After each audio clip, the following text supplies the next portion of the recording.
You ready? Mm-hmm. Are you recording? We are recording. Okay. Okay. On your mark. Get set. Go.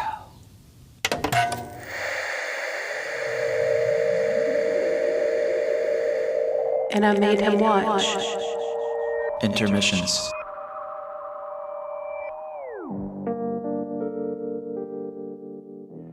Hello. And welcome. To And I Made Him Watch Intermissions, Episode 2. Episode 2. We are your hosts, Troy Allen and... Dani Page. Yeah, and we're coming to you not live, but recorded. Yeah, this is recorded. Previously recorded the Saturday before this episode is published. Yeah. So on today's episode, we're going to be discussing our top 3 horror films. Yes, our top 3 our favorite horror films. Yes. So I'm excited. I love talking about horror in general. Mm-hmm. You know, the macabre. We like to talk about movies. Yeah, movies in general. Mm-hmm. So we're going to break down our top 3 horror films, what we like about them, and what really, brings them to the spotlight of our minds. Mm-hmm. I think most of these are like older horror films too. I don't think we have any new. No. Nothing like from the 90s or early 2000s or recent. Two of mine are from the 90s. Okay. Yes, and then one is from the 70s. Okay. So, but nothing recent. Nothing like, 2000s on, I should say. So, what years did your films come out? So I have one from the 1980s, and then the other 2 actually came out the same year. Really? In the 60s, yes. Oh, the 60s, huh? Yeah, so 80s and then the 60s for me. And then you had 2 from the 90s? 2 from the 90s and 1 from the 70s. Okay. And what was the first one, the third? So my number 3, and not to diminish its horror ability, is 1999's House on Haunted Hill. Okay, so the remake. The remake. Yes. This film fucked me up as a kid. It was something that I probably should not have watched as a kid, but fucked me up nevertheless. There's just certain things about that film that really stood out to me, like, the scene where, they're showing the old film from the asylum. Yeah, and Vandercut's in there cutting on the patients, and they just kind of stop, and then all of them just look up at the fucking camera. Like, that fucked me up. Yeah, that movie fucked me up too. Not gonna lie, I watched it a little too soon as well, and I was probably 10. And it had such a diverse cast, Yes. So you had Jeffrey Rush before Pirates of the Caribbean. Okay, you had Famke Janssen, whatever her name is. Before X-Men when she was Jean Grey. You had Taye Diggs, Chris Kattan, from SNL. So many different characters in this film, and it was just so fucking terrifying. Oh yeah. So the original film had Vincent Price in it. Yes. So Vincent Price played the same character that Jeffrey Rush's character was in this film. Yeah, he's like the host. Yeah, but there's obviously a more modern twist, because I think in the original film, which came out in 1959, they were offering $10,000 to spend the night in the I don't know if it was a hotel. I don't remember if it was a hotel in the original film or an asylum. I don't remember. I don't think I've ever seen the original one. So I think it was just a house. Yeah, I don't know. But they were only offering $10,000. But in the remake, they're offering $1 million. Yes. So obviously they have to make it more enticing. So, but yeah, that inflation. Fucking inflation. Yep. You dent a can of fucking Campbell's and Microsoft goes down 3%. Anyways, So there's that, and then the fact that it's in an insane asylum, like so it's just fucking creepy, So that's why I chose that as my number 3. Okay, that's a really good choice. It is. I would say is that House on Haunted Hill, probably is at least in my top 10. Yeah. Yeah, at least. Yeah. Because where he falls into the vat of blood and like gets pulled into the blood, that one, oh my god, that scene really messed with me. There's that. There's the scene where the guy gets trapped in this fucking chamber, and it's one of those old school fucking moving picture things, and you see the guy riding the what's called a penny farthing, which is the bicycle with the huge wheel on the front, and all of a sudden the guy comes to life, and it's fucking Vandercut or whatever. Yeah. Like, that is scary as fuck. It's it's so eerie and scary. It's great. It's a great choice. Yeah. Yeah. But yeah, that's my number 3. Okay. So my number 3 is actually from 1985. It's a film called Fright Night. Have you ever seen Fright Night? I want to say I've seen the remake, because the remake had David Tennant. Really? Yeah. I thought it was Colin Farrell. No, it's David Tennant. Okay. All right then. Yeah. Interesting. Colin Farrell is also in it though, but he plays the vampire. Oh. I do believe. I think that's what you're thinking. Okay. Pretty sure.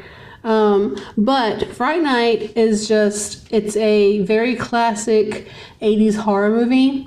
You have Charlie Brewster, who is this teenage kid who's kind of obsessed with this character called Peter Vincent, which is actually a play on Vincent Price. Because it's a nod to him. Because in this movie, Peter Vincent is this late night TV show horror movie host guy who happens to actually be a real vampire hunter. But in the movie, Charlie, he suspects his new neighbor of being a vampire, and turns out he is a vampire and stuff. But it plays a lot of homage to classic vampire films, and also pokes fun at the convenience of things that when it comes to like slaying a vampire and sun and everything. And it's like I said, the Peter Vincent thing it's a very iconic horror actor such as Peter Cushing and Vincent Price, and not in their direction. It's got some humor to it. It's got Richard Edlund, who worked on Ghostbusters, actually did the special effects, because there's this scene where there is a transformation to a werewolf, and it's done so grotesquely and slimy. It's amazing. It's a great way. It's a great example of special effects in the 1980s. Yeah. The story is also a little, because it has that the vampires actually knows the kid knows, kind of thing, and they kind of have this little bit of a rivalry going on, because the vampire kind of realizes that Charlie's not just some like punk kid, and he's actually going to fight back. And the vampire starts attacking like Charlie's like best friend and his family, his mom, like he wants to date his mom and stuff. It's kind of weird. It captures the essence of the 1980s really well, and it's really just a fun watch. It's a fun watch thing. It's a fun watch movie. And it's a little campy. It's got a great, cast. You have Chris Sarandon. Do you know who Chris Sarandon is? No. Oh, how do I put it? He was Prince Humperdinck in Princess Bride. Is it Humperdinck? Okay.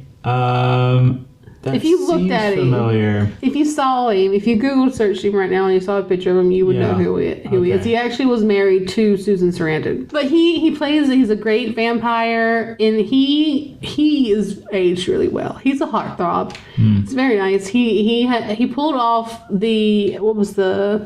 Jeff, I think, Jerry is his name, the vampire name.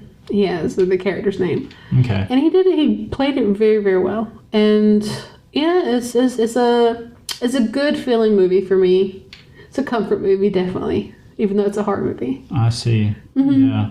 No, I remember watching the remake, and I remember the whole Colin Farrell being the vampire, and the whole having to they can't come in unless you welcome them in and all that stuff. I remember that being a big thing. But yeah, I would love to sit down and watch the original for sure. We could make that happen. I'll definitely put it on the list because for some reason I thought Fright Night might be a little more. It's a little more popular than what we've been watching, but it definitely falls under that B horror movie type. Just a little more. It's an 80s one. Yeah. Yeah, it's not so obscure. Nice. What was your second one? So my number two.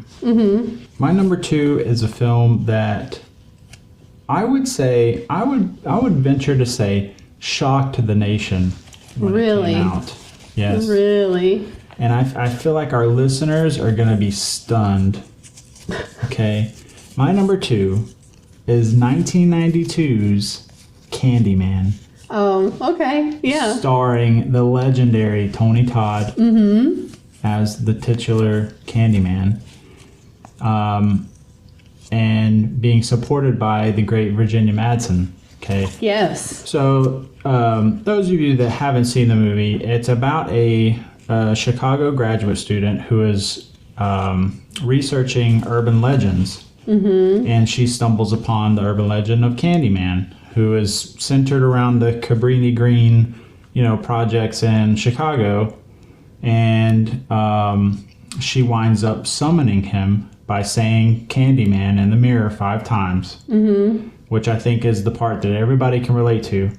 Because I remember being a kid and standing in the bathroom with the lights off saying fuck Candyman 4 times. You can't get the 5th one out because you're just so terrified, and and then the fact that Candyman, his story was he was tragic. Yeah. So he was, an African slave in America, and he fell in love with a white woman. And then he wound up getting his hand chopped off, and then he was smothered in honey, and the bees got him. So, everything about that story is haunting, And then during production of Candyman, there's a scene when Candyman opens his mouth, and he's got just fucking bees coming out of his fucking mouth. Tony Todd actually had those fucking bees in his mouth, and he got stung 23 times. Gosh, the things people do for their art, I know. It's crazy. I know, but I'm super excited because here in about a month we're going to Monsterpalooza, and Tony Todd's going to be at Monsterpalooza. Yeah. So Tony Todd and Virginia, right? Their chemistry, because it's their relationship it's very scary, and it's almost very dark romantic kind of. Because her character is supposed to be the reincarnation of the love that he had. Right. And it's just something kind of forbidden and taboo about kind of having feelings for, a monster that way. Yeah. But, she kind of feels pity for him and stuff, and kind of even sets herself up to be captured. Right.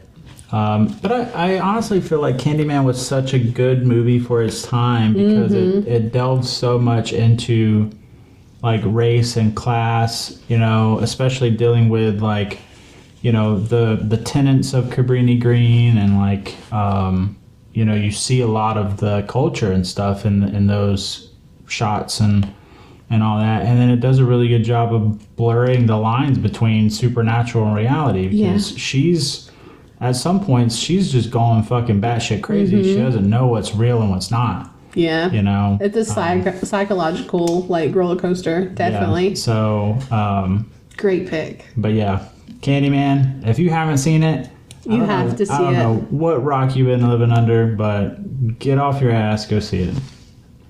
Anyways, on to you. What's your number 2? So number 2 for me is the 1968 movie Night of the Living Dead. It is one of George A. Romero's first films. It is a low budget film that just kind of became a craze because prior to this, it's a groundbreaking film, because prior to this, most zombie movies, quote unquote, were like voodoo or like brain dead, like magic type of like reanimated corpses. So you have the invention of the modern zombie, of a corpse coming to life, not for the bidding of anyone else or anything, but just to feed. There's no there's no spell to break. There's no one to, kill, to break the spell, to release the spirits or whatever. Nope, just zombies rising from the dead and eating people. And that was crazy at the time. You also have one of the very first, lead actors who was an African American. You have Dwayne Jones. And Dwayne Jones just acted his ass off in this movie. He is such a good hero. He's such a courageous character, a brave character. Because in this movie you have a group of strangers that were at the wrong place at the wrong time when the zombie apocalypse happened. You have Barbara, who was visiting a grave with her brother. And then you have this family, the Coopers. That's what their names were. You had the Coopers. There was a husband and wife and their daughter, and the daughter is sick, but they all somehow end up in this abandoned house in the middle of nowhere while it's slowly being surrounded by zombies. And you have this power dynamic between Mr. Cooper and Dwayne a little bit, obviously because Dwayne's African American and stuff, but he pulls through. He is a trooper and he does what he can. It's also a great example of how a low-budget film can affect the future of cinema. Because you have a budget that was $114,000 to $125,000. It brought in $30 million at the box office. So, big jump there. And yeah, it kind of changed the course of zombie movies in a way, because before this, like I said, zombies were voodoo zombies. Yeah. And from now on, we've seen zombies adapt with time. We have more scary, fast zombies. We have mushroom zombies, parasite zombies, crazy people zombies, from the Crazies, and then from 24 Hours Later. Where people, they're normal people, but they have this rage inside them and they just want to destroy shit. Yeah. But yeah, it was masterfully crafted. The way they told the story is great.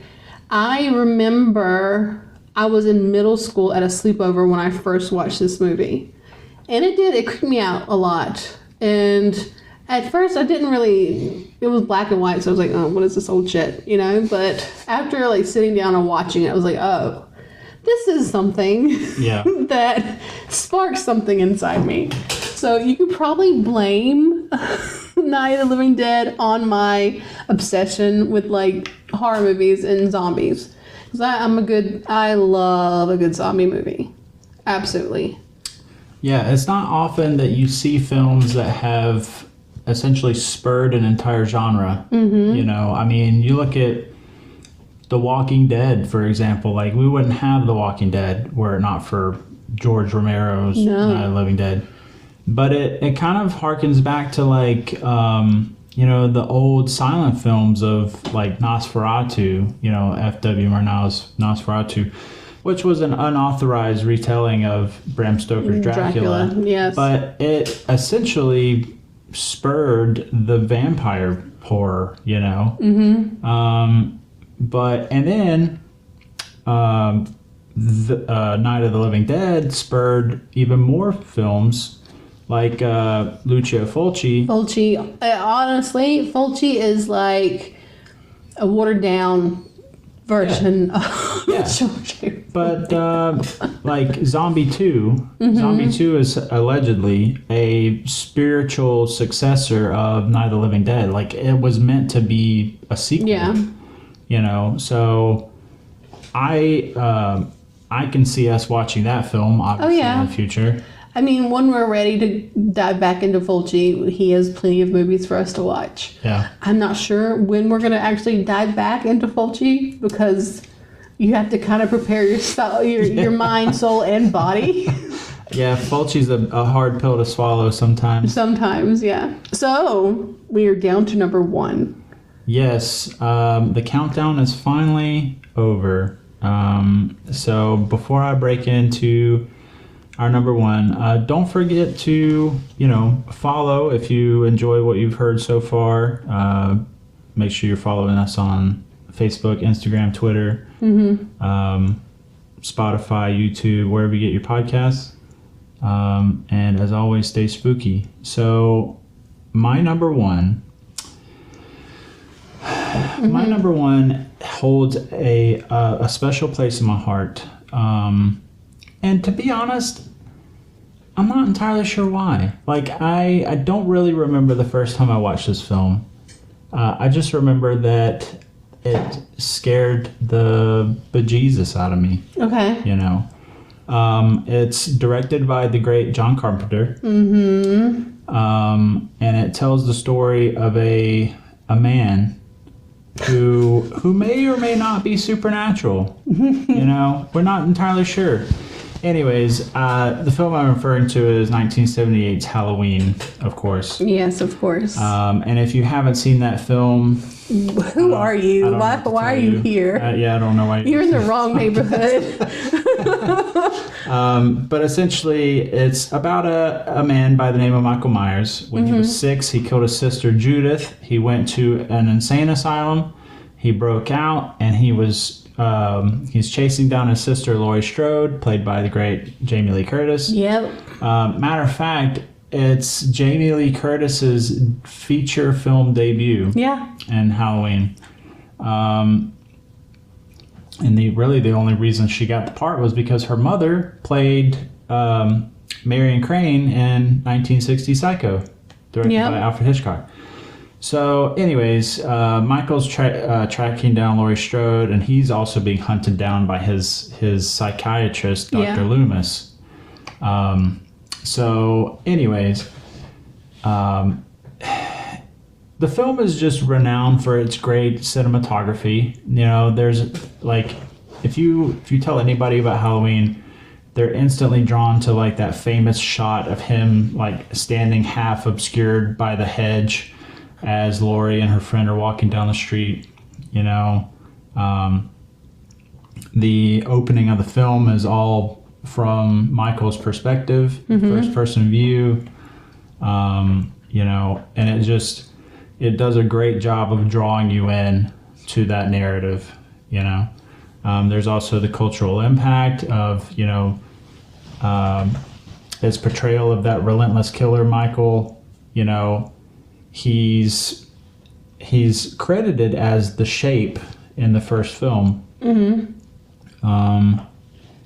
And the mask he wears is actually a Captain Kirk mask from Star Trek, painted white. But Michael was portrayed by the great Nick Castle in the first film. But Michael's been portrayed by so many actors over the years that you can't really refer to Michael as any one actor. One of my most recent favorite Halloween films is the Rob Zombie films. He's played by Tyler Mane. But I love that portrayal of Michael because he gives him that larger than life feeling, that huge hulking fucking dude, and he's just so intimidating.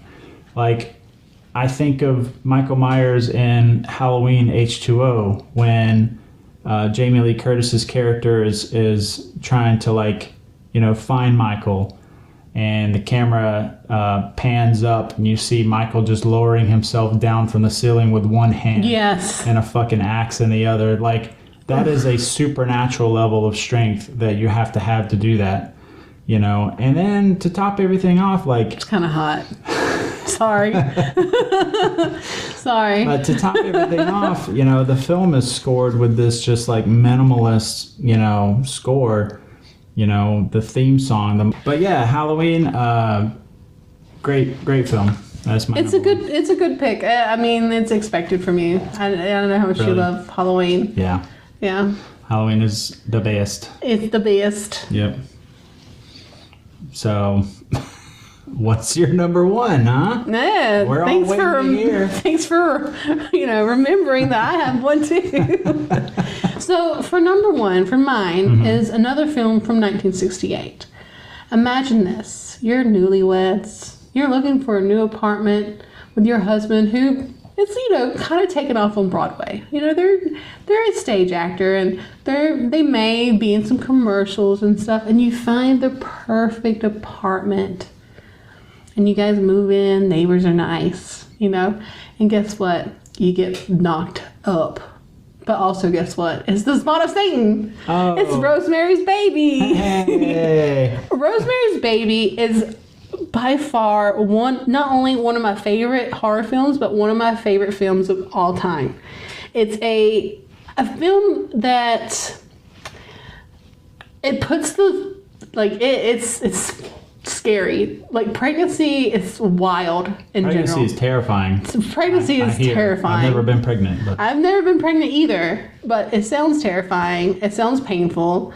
And then also, it could be the spawn of Satan. Like, Damien? How? Damien? Oh, gee.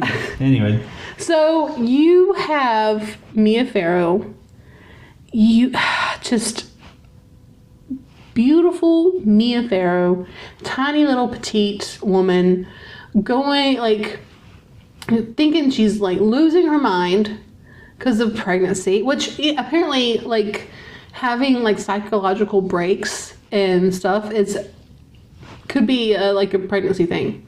Like, it's a symptom of pregnancy sometimes. I mean, you got a human growing inside of you. Well, your hormones and everything are just crazy. True. Anyway, so Mia Farrow plays Rosemary, who is married to Guy. And they move into this really wonderful apartment, and they meet their neighbors, and the neighbors happen to be quote-unquote witches, but they're more like Satanists. And they convince Guy to pretty much sell Rosemary into being pretty much the incubator for Satan spawn. There is a lot of, like, issues with trusting people in this movie. It makes you question reality, especially because when it gets to a point where Rosemary has pretty much convinced herself that everyone's witches, and then it turns out she's right, but to be that distraught and have that much fear, not only for your own life, but to the life of your unborn child, that's crazy. It kind of, the film did a great way of subverting our natural, like, trust in doctors and urban living and loved ones and, like, the elderly and neighbors. It makes you really question about the people that are surrounding you that you see every day. And it portrays pregnancy that's typically, like, seen as innocent and natural, and it's dangerous and ambiguous. Ambiguous? Ambiguous. Ambiguous. Ambiguous. Yeah, ambiguous. So, and it's a choice of, like, this. It delves into, like, the themes of paranoia, maternal anxiety, social fears, and the film captures this pressure pressure faced by Rosemary as a woman who wants to have children and to build her family. Like, imagine that's your one goal in life, especially like in the 60s. As a woman, you're married already, you've got a house. Now it's your job to have children. And being someone who at one point wanted children, and also as a woman, it scares. It's so scary. It's so scary being a woman. And they did a really a great way. Polanski did a great way of shooting Rosemary that makes her look so fragile and like, what's the word I'm looking for? Not innocent, but like weak. Yeah. Kind of. But in the end, as the movie progresses and stuff, and we see Rosemary putting these pieces together by herself and even trying to convince her husband, her spouse, the person that's supposed to be there for her, and he gaslights her the whole time.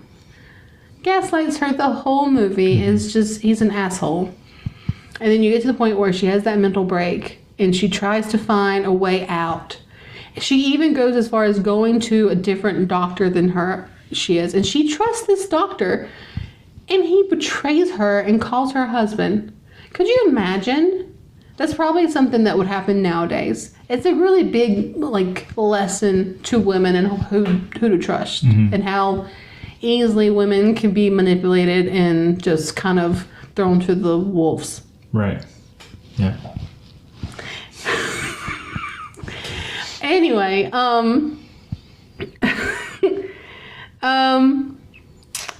she portrays Rosemary as haunting. It captures her vulnerability and fear.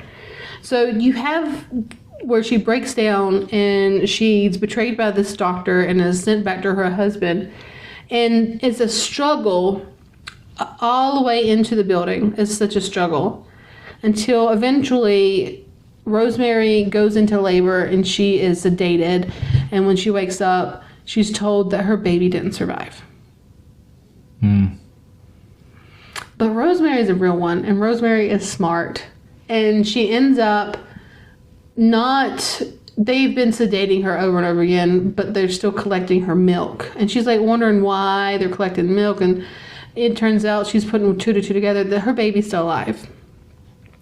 And when she grabs that kitchen knife and goes in after them bitches, I'm rooting for my girl to start slashing. I really am. But here's the thing. How do you make the decision that Rosemary did in that end? You know what I mean? I mean, I don't think it'd be that difficult. What? To make the decision because she cares for the baby, right? Yeah. Yeah. Yeah, even though the baby is the Antichrist. Yes, it is. But that's her baby. That's her baby. That's Rosemary's baby. Yeah. So, I mean... Well, I mean, we're not religious people. No. No, we don't. We're not religious at all. We're not Christians or anything.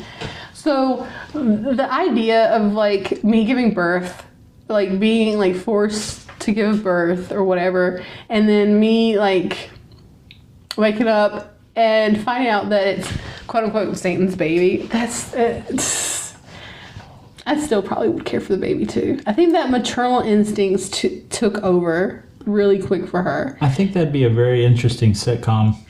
In the vein of Seinfeld, but Satan comes home from work and he's just like, oh, I'm so tired.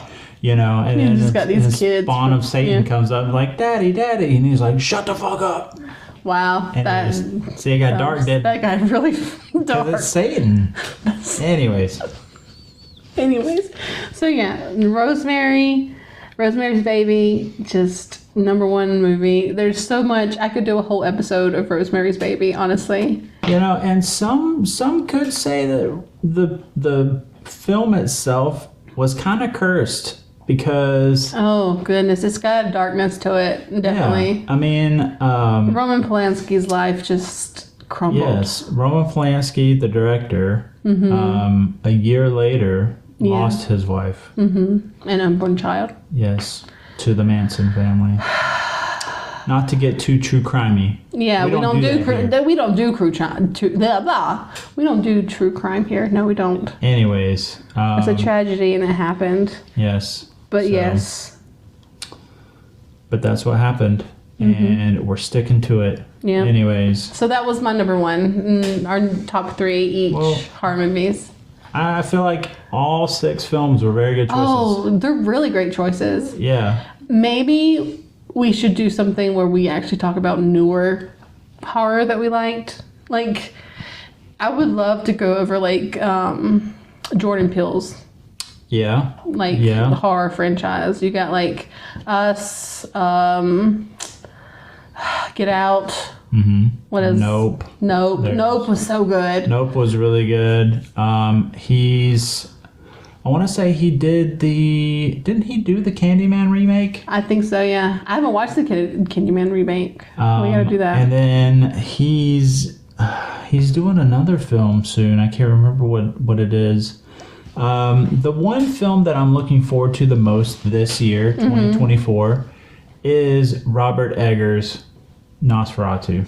Yeah. It's coming out, I believe, Christmas Day this year, which is really cool. That's really pretty cool. Yeah. There's also Terrifier 3. Terrifier 3 is coming out. Damien Leone's Yes. Terrifier 3. Cannot wait to see that. Apparently, Art the Clown is going to be the most terrifying and the most clowny in this film. Many great things to come and to watch in the future. Yes. Looking forward to absolutely. it. It's my strive to live currently. Just Well, kidding. you keep pushing. Damn it. All right. Thanks for listening. Yeah, thank you all for listening. If you have any suggestions of what you would like to hear on these episodes, please let us know. Let us know what your favorite horror films are. We'd love to hear from you. You can comment on this episode on Spotify. You can reach us on Facebook, Instagram, Twitter, YouTube. Send us an email at animateandwatch@gmail.com, or you can find us at our website at www.andimadehimwatch.com for all your fantastic And I Made Him Watch needs. So as always, from us here at And I Made Him Watch, stay spooky.